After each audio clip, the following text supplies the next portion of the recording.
beautiful people, and let's visualize vampires on a voyage through France. Vanitas no Karte. Action anime with vampires, powers, and steampunk elements.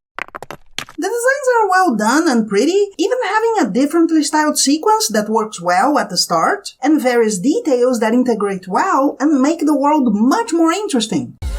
Like the use of color. I love the light blue and black palette for the main character, and the red and black of the antagonist also works very well in itself and as a contrast for him. On the other hand, I had a bit of a problem with the execution. We're talking about an action anime that when it's supposed to be fast, it's normal speed, and when it's meant to be normal, it seems slow. And of course, that contributes to noticing the quality. Characters passing by don't need to be wonderful, but when they pass by for way too long, it's gonna be more noticeable. The story isn't particularly developed, but it doesn't seem like they're stretching. Just that they'll explain more in the next episodes. Nothing terribly well done, but the elements are all there to develop it later. Here, again, we have details that make the world more interesting. There's a bit of comedy that I didn't find particularly good, but harmless in itself. Ready to be looked at, but merely reasonable. Unless the yaoiness is enough to make you interested. But it's not overly explicit. It's just baiting in this episode.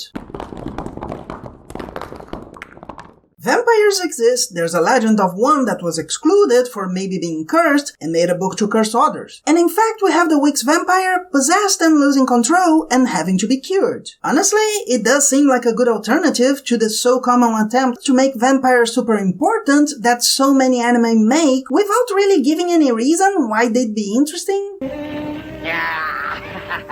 Who threw that?